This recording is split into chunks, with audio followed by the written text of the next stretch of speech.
अगर आप खांसी के लिए गलत सिरप ले रहे हैं तो हो सकता है आप अपनी खांसी को खुद ही बिगाड़ रहे हो। ड्राई कफ और वेट कफ एक जैसे नहीं होते हैं और जो गलती 90% लोग करते हैं वो आज मैं बताने वाला हूँ। तो इस वीडियो को लास्ट तक देखते रहिए और जानिए आप क्या गलत कर रहे हैं। नमस्कार दोस्तों, मैं डॉक्टर गौरव जोशी स्वागत करता हूँ आपका मेरे चैनल स्वास्थ्य अमृत में। तो आजकल जाड़ों का मौसम आ गया है दोस्तों। हमारे क्लिनिक में रोज़ एक या दो पेशेंट ऐसे ज़रूर आते हैं जो बोलते हैं डॉक्टर साहब हर तरीके का हमने जो सिरप है वो पी लिया है, बट हमारी जो खांसी है वो सही नहीं हो रही है। और जब मैं उनसे पूछता हूँ कि आपकी खांसी जो है वो ड्राई है या बलगम वाली खांसी है, तो ज़्यादातर लोग चुप हो जाते हैं, क्योंकि ज़्यादातर लोगों को ये पता ही नहीं है कि जो उनको कफ है वो ड्राई है या वेट है। तो आज की वीडियो में दोस्तों हम जानेंगे कि अपनी खांसी को आप डायग्नोस कैसे करें कि वो ड्राई है या वेट कफ है और उसको कैसे ट्रीट करें। तो चलिए सबसे पहले बात करते हैं खांसी को दबाना गलत क्यों है। तो फ्रेंड्स, जानने वाली बात यह है कि खांसी जो है वो दुश्मन नहीं है, ये एक बॉडी का अलार्म सिस्टम है। अगर आपने अलार्म को बंद कर दिया और आग अभी भी जल रही है तो इसमें नुकसान किसका होगा? ऑब्वियस है, इसमें जो नुकसान होगा वो उस पर्टिकुलर बंदे का होगा। इसलिए खांसी को दबाना नहीं, समझना ज़रूरी है। चलिए सबसे पहले बात करते हैं ड्राई कफ की, जो कि एक साइलेंट डिस्ट्रॉयर है। ड्राई कफ दिखने में बड़ी सिंपल होती है, बट यही कफ अंदर से प्रॉब्लम क्रिएट करती है। इसमें बलगम नहीं होता, म्यूकस नहीं होता, बट इसमें इरिटेशन ज़्यादा होती है। अब इसके लिए मैं आपको एक एग्जांपल देता हूँ। मेरे पास एक पेशेंट आए, उन्होंने बताया उनको रात भर खांसी थी और सिरप लेने के बाद भी उनको कोई चैन नहीं मिला। अब इसका रीज़न क्या है दोस्तों? रीज़न है उनको जो खांसी हो रही थी वो ड्राई थी और वो सिरप जो ले रहे थे वो म्यूकस वाले कफ का था, वेट कफ का।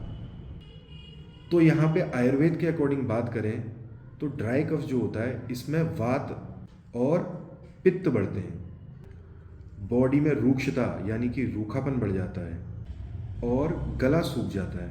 अगर ड्राई कफ को आप इग्नोर करते हैं तो इससे खांसी जो है वो और क्रॉनिक हो जाती है। इसके साथ साथ आवाज़ भी ख़राब हो सकती है और जिसको सीवर कंडीशन में अगर वो चलाया जाए तो उसको चेस्ट पेन होने की भी समस्या हो सकती है। तो अगर बात करें ड्राई कफ के सही इलाज की, तो जैसे कि मैंने आपको बताया कि ड्राई कफ में जो बॉडी का रूखापन है यानी कि रूक्षता जो है वो बढ़ जाती है। तो हम रूक्षता के अपोज में उसको क्या दे सकते हैं? स्निग्ध चीज़ें, यानी कि लुब्रिकेशन, जो उसको सूदिंग हो, जो उसकी बॉडी हील हो जिसमें। फॉर एग्ज़ाम्पल मुलेठी, घृत, गरम दूध या फिर स्टीम।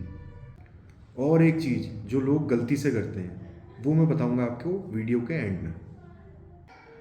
अब अगर बात करें ड्राई कफ को एलोपैथी के अकॉर्डिंग समझने का, तो एलोपैथी में दोस्तों क्या करते हैं, कफ सिरप दिए जाते हैं तो वो क्या करता है, जो खांसी है उसको दबा देती है।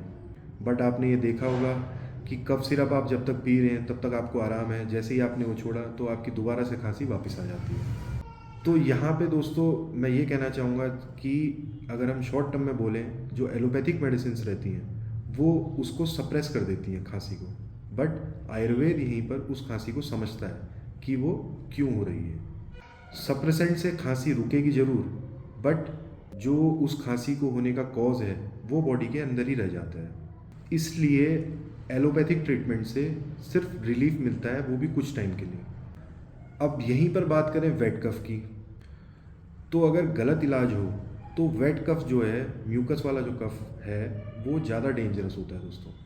इसमें बॉडी में बलगम बनने लगता है जो बॉडी के बाहर आना ज़रूरी हो जाता है। अब जो लोग ज़्यादातर क्या करते हैं, मेडिकल स्टोर से कफ सिरप ले लेते हैं खांसियों के लिए।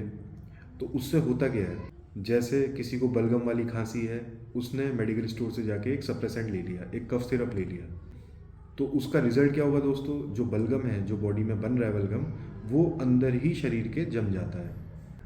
अब देखिए यहाँ पे आयुर्वेदा का लॉजिक अगर मैं बात करूँ तो आयुर्वेदा कहता है कि कफ को बाहर निकालो और मनुष्य की अग्नि को स्ट्रॉन्ग बनाओ। अग्नि यानी कि जठराग्नि। अब यहीं पर हम बात करें वेट कफ के साइंस की यानी कि सिम्टम्स की। तो इसमें सुबह को जब आप उठेंगे तो ज़्यादा खांसी होती है दोस्तों, आपको चेस्ट में हैवीनेस फील होगी दोस्तों, और आपकी जो नाक है वो बंद रहेगी। अब यहाँ पे अगर बात करें बेस्ट आयुर्वेदिक सपोर्ट की, तो कुछ मेडिसिन्स जैसे कि त्रिकटु, वासा, शहद, तुलसी। ध्यान दीजिएगा दोस्तों, अगर यहाँ पे गलती हुई तो जो ये इन्फेक्शन हो रखा है ये बॉडी में लंबा चलेगा। तो अब ड्राई और वेट कफ में कन्फ्यूज़न थोड़ा क्लियर करते हैं दोस्तों। तो यहाँ पे देखिए, एक सवाल आप अपने आप से पूछिए, जो आपको खांसी हो रही है उसमें खांसी के साथ बलगम है या सिर्फ इरिटेशन? इसी एक जवाब पे आपका पूरा ट्रीटमेंट डिपेंड करेगा दोस्तों। याद रखिएगा, गलत पहचान तो गलत इलाज। तो अब बात करते हैं सबसे बड़ी गलतियों की जो हम लोग अपने कॉमन लाइफस्टाइल में करते हैं। तो इसमें ध्यान देने वाली बात यह है दोस्तों कि हर खांसी का इलाज एंटीबायोटिक से नहीं किया जाता। दूसरा, हर जो कफ सिरप है जो आप मेडिकल स्टोर से ले आ रहे हैं, आपको थोड़ी सी खांसी हुई, आपने कहा मेडिकल स्टोर से हम कफ सिरप ले आते हैं, तो हर सिरप जो है वो सेफ़ नहीं होता। और हर चीज़ का ज्ञान या हर एडवाइस इंटरनेट से फॉलो नहीं करनी चाहिए, क्योंकि इंटरनेट आपको सिर्फ दवाइयों का डिस्क्रिप्शन दे सकता है कि कौन सी बीमारी में कौन सी मेडिसिन आप खा सकते हैं, बट उसको कैसे लेना है, आपका बल क्या है, आपकी अग्नि क्या है, ये चीज़ आपको कोई भी आपका नज़दीकी वैद्य ही बता पाएगा दोस्तों, या डॉक्टर। तो देखिए, आज आपने क्या क्या सीखा। आज आप खांसी का टाइप पहचानना सीखे, गलतियों को अवॉइड करना है और सही डायरेक्शन लेनी है। अगर आप वीडियो आधी छोड़ देते तो ये सारी चीज़ें मिस हो जाती। इसलिए वीडियो पूरा देखिए और अपनी हेल्थ का नुकसान ना होने दें। तो अगर आपको ये वीडियो पसंद आई हो, आपको कुछ नया सीखने को मिला हो, तो हमारी वीडियो को लाइक करें, हमारे चैनल को सब्सक्राइब करें और ज़्यादा से ज़्यादा लोगों को जो वो अपनी रोज़मर्रा की ज़िंदगी में ड्राई कफ और वेट कफ को जाने बिना जो कफ सिरप ले लेते हैं, जो वो गलतियाँ करते हैं, उनको आप समझा के सिखा भी सकते हैं दोस्तों। अगर आपको इस टॉपिक से जुड़ी और कोई भी जानकारी हमसे चाहिए दोस्तों, तो कमेंट में ज़रूर बताएं। धन्यवाद। स्वस्थ रहें, आयुर्वेद से जुड़े रहें।